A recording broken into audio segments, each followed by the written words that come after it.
description box sekarang.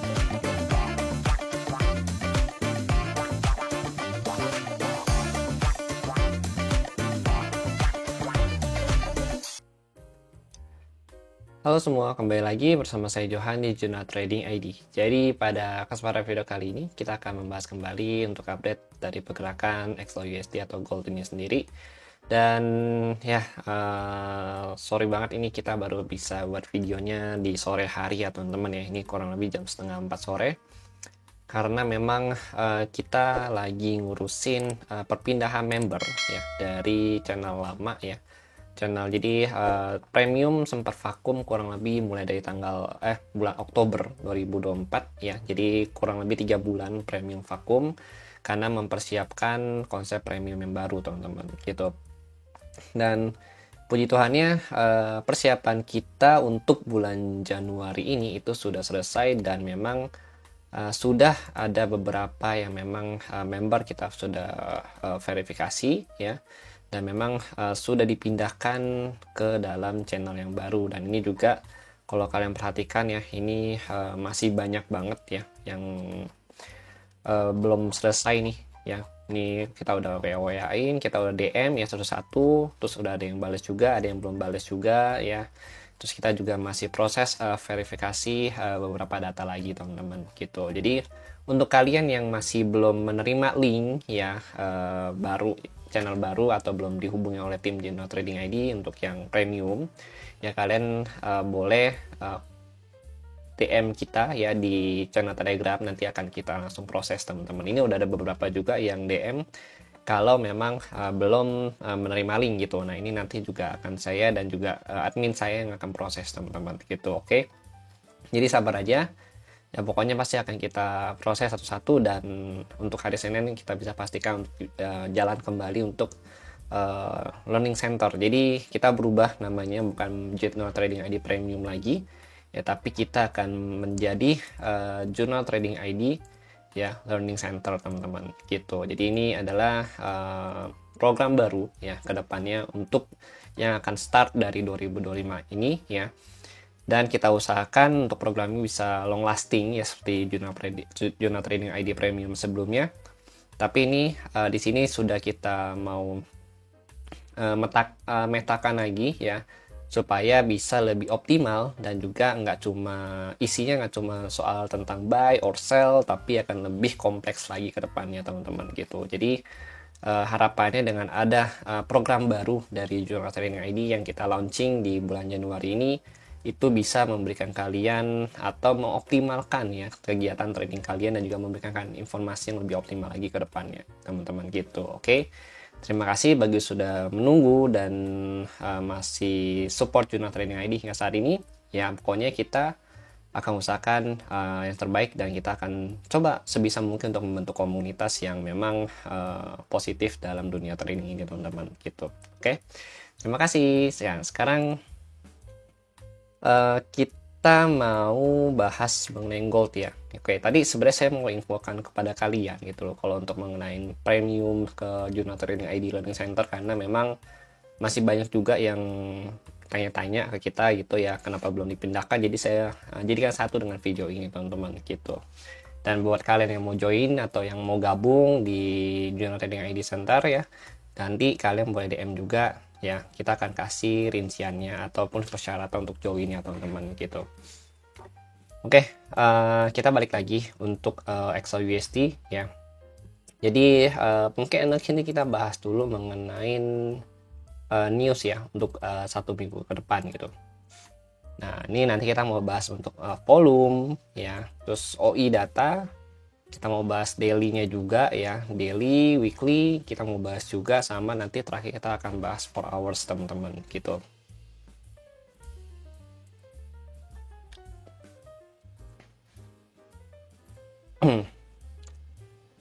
Oke, jadi untuk tanggal 13 Januari ya, ini ada holiday dari JPY atau Jepang ya. Di sini itu respect for the Earth Day teman-teman gitu. Jadi untuk Jepang ini ada holiday selama 1 hari full ya. Jadi diperkirakan untuk JPY itu akan low volatility gitu. Nah, kemudian untuk euro USD ini tidak ada news ya untuk di hari Senin nanti. Kemudian di hari Selasa ini ada PPI, fokus kita di USD yaitu di jam 20.30 ya. Kemudian di hari Rabunya ini ada CPI. Jadi untuk minggu ini kita fokus sama ya, PPI dan juga CPI teman-teman gitu. Lalu kita perhatikan lagi ini di jam 20.30 semua ya. Lalu untuk GDP, pound sterling ya atau GBP ini ada report CPI juga ya teman-teman ya. Lalu USD juga ada. Kemudian di hari Kamis ini ada GDP ya dari GBP atau pound sterling ya dari UK. Ya kemudian dari US itu ada di jam 20.30 juga, ini ada core retail sales atau report penjualan sama report mingguan yaitu jobless claim teman-teman gitu. Dan juga ada the Fed Manufacturing Index ya, itu di jam 20.30 juga, sama retail sales ya, ini juga ada report penjualan. Lalu di hari Jumatnya ini ada CPI dari euro teman-teman gitu ya, dari euro ada CPI. Lalu untuk dari USD untuk hari Jumat ini hanya ada housing start ya, dan juga industrial production teman-teman gitu ya. Jadi memang news untuk minggu ini kita fokusnya itu adalah CPI dan juga PPI. Jadi dua news ini kita fokuskan teman-teman. Atau bahasanya itu kayak report inflasi gitu ya teman-teman ya. Kemudian kita lihat juga untuk gold futures ya, dan volume and open interest ya. Di sini kita perhatikan ada gejolak volume yang benar-benar luar biasa yang terjadi untuk gold ya. Ini tanggal 10 Januari, berarti kurang lebih di hari Jumat ya untuk ledakan volumenya ini pada saat NFP.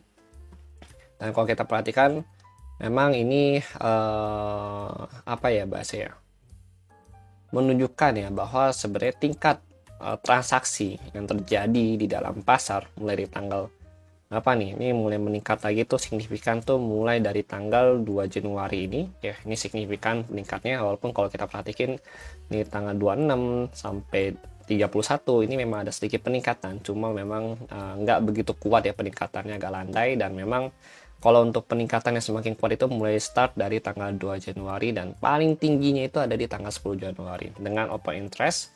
Kalau kita perhatikan nih untuk dari slide yang warna biru ini ya, ini semakin meningkat, artinya tingkat transaksi dan juga interesting orang-orang untuk market gold ini itu semakin banyak gitu teman-teman, atau bahasanya volume transaksinya itu semakin membaik lagi atau mulai recovery teman-teman dari long holiday Natal dan juga tahun baru gitu teman-teman. Oke. Nah kemudian kita lihat lagi memang dengan tingkat transaksi yang cukup banyak seperti ini, itu juga akan menghasilkan arah yang lebih akurat juga untuk market ke depannya gitu teman-teman. Lalu kalau kita lihat lagi nih ya, untuk gold sendiri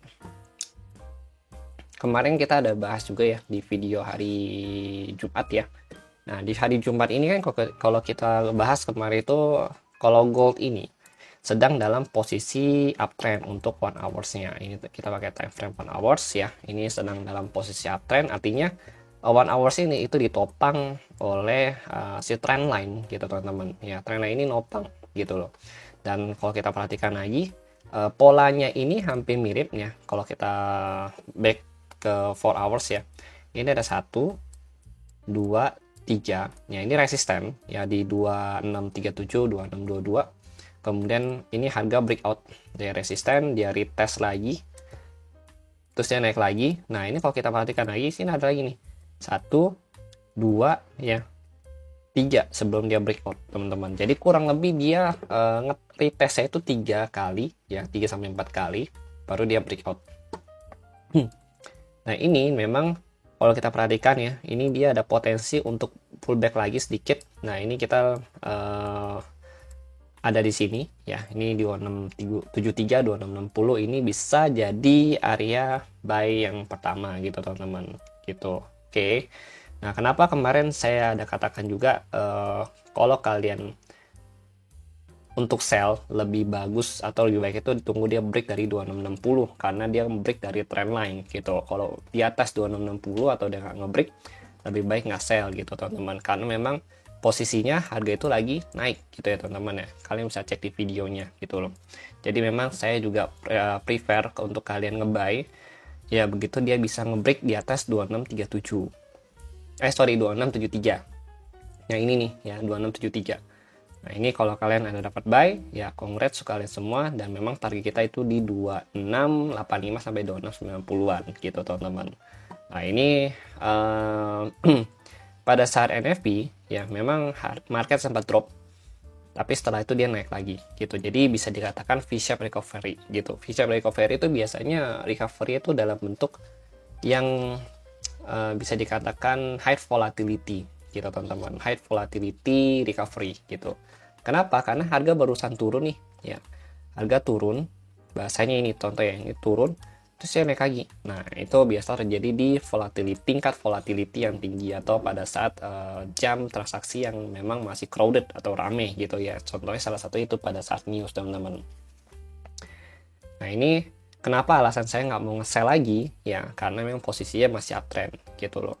Dan ada beberapa level yang perlu kita perhatikan ya, terutama untuk minggu depan dan juga long termnya ya. Yang pertama itu kalau kita posisi seperti ini ya, ini kan berarti masih posisi uptrend ya untuk trending movementnya di sini.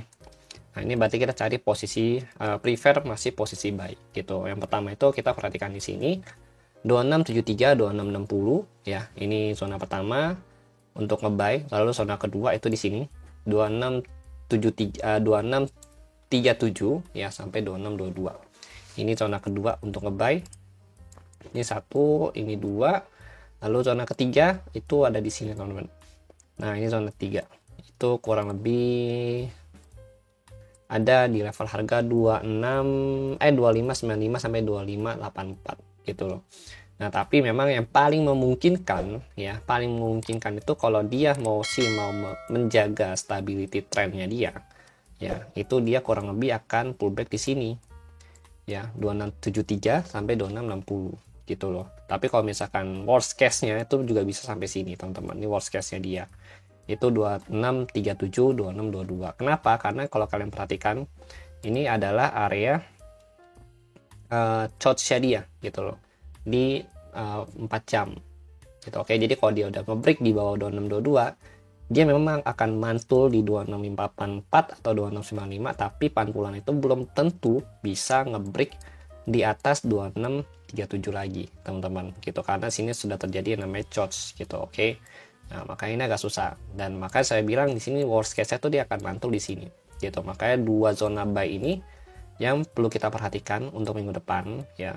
Kalau memang in case dia berhasil ya turun sampai di antara dua zona ini ya, baru kita ancang-ancang cari konfirmasi buy di dua zona ini teman-teman gitu. Dengan target yang mana bang? Kalau kita ngomongin targetnya itu masih di sini ya 2708 sampai 2720 gitu.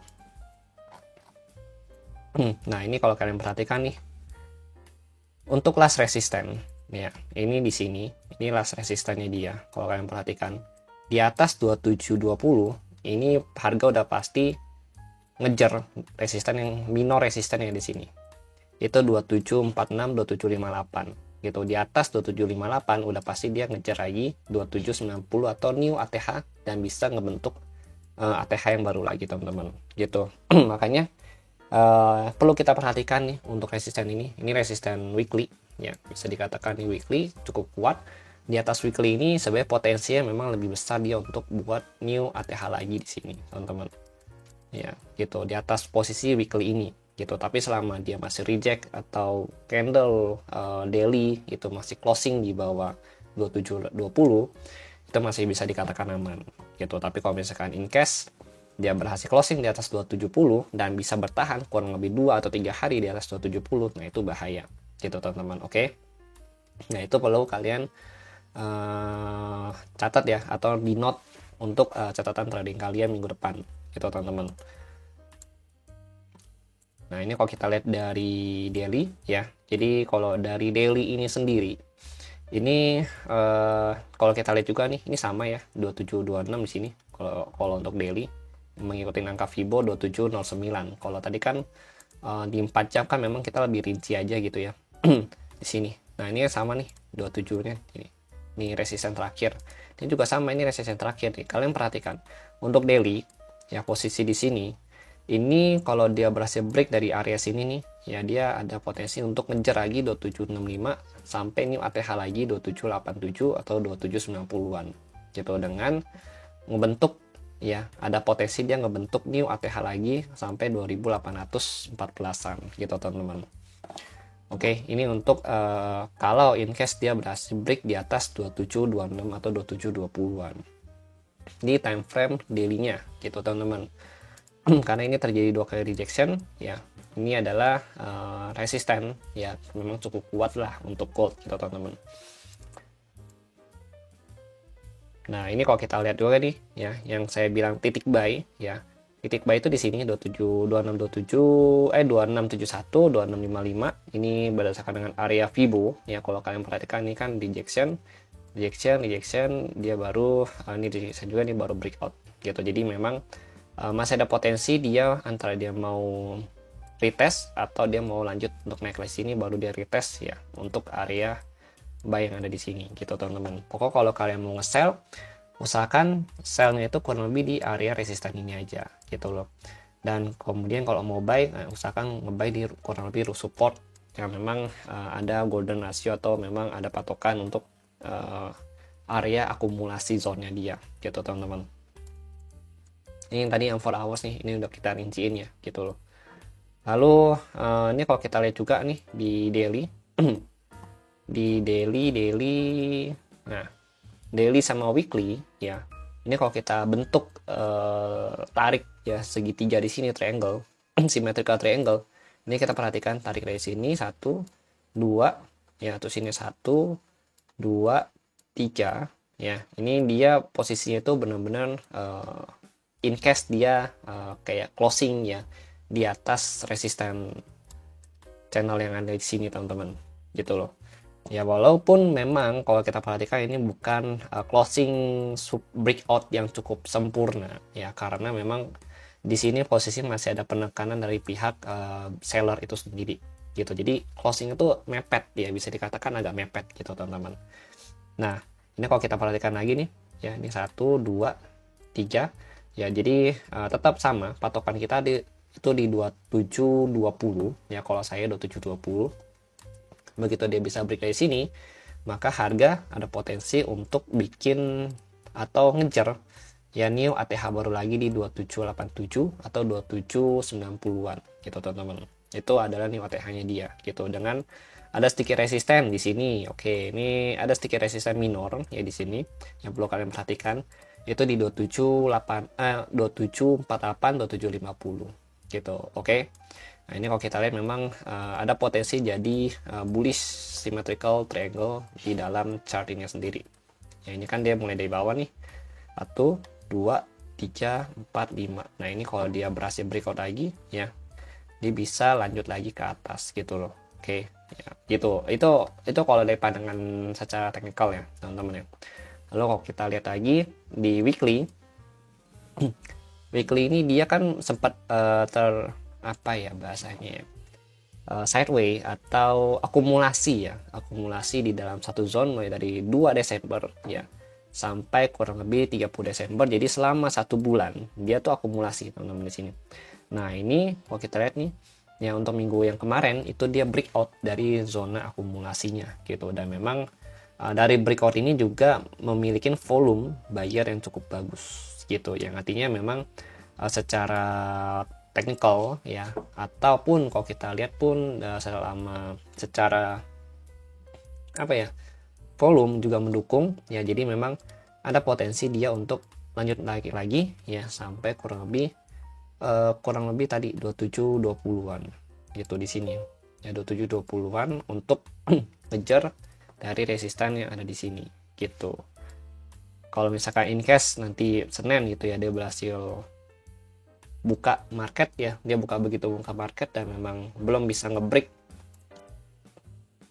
di bawah di atas 2720 ya, atau bahkan dia balik lagi ke bawah sini di bawah 685, lebih baik kita cari ancang-ancang buy itu di sini satu, dan ancang-ancang buy kedua itu di sini 2637 sampai 2622. Jadi ada dua zona buy yang memang cukup prefer untuk kita ngebuy gitu.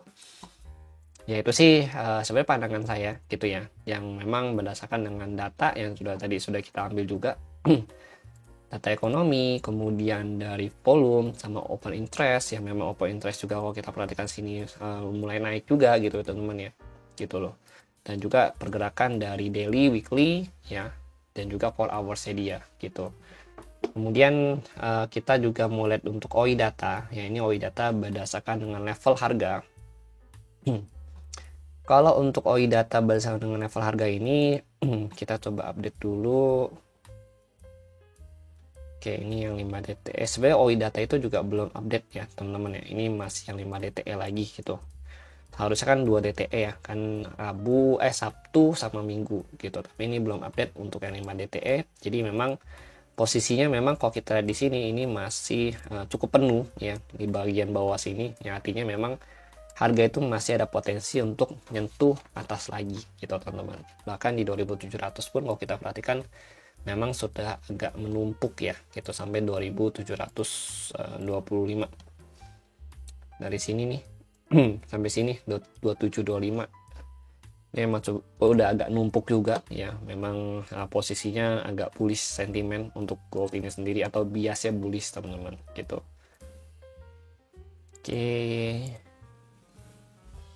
Oke sih ya, paling itu yang mau saya sampaikan kepada kalian semua. Ada beberapa level penting yang memang harus kalian perhatikan, dan beberapa informasi yang saya sampaikan kalau misalkan ada yang kurang ataupun ada yang menurut kalian, bang ini kayaknya nggak begini ya, kalian boleh sampaikan juga di kolom komentar, karena yang namanya technical analysis ya itu sangat personal gitu pastinya gitu, dan setiap orang pasti punya pandangannya yang beda-beda gitu. Saya juga nggak menyatakan kalau oh ya technical analysis di sini benar gitu dan di tempat lain salah, nggak juga gitu loh. Saya benar salah itu ditentukan oleh market nantinya gitu kan, namanya juga analisa ya gitu ya. Kita juga pastinya maunya memberikan yang terbaik juga gitu, tapi yang tetap nanti yang nentuin market, karena kita bukan cenayang gitu. Oke teman-teman, jadi terima kasih bagi yang sudah nonton. Semoga video informasi yang ada di video ini bisa bermanfaat untuk kalian semua, dan bisa kalian gunakan semaksimal mungkin untuk trading kalian di minggu depan. Terima kasih dan sampai jumpa pada next video.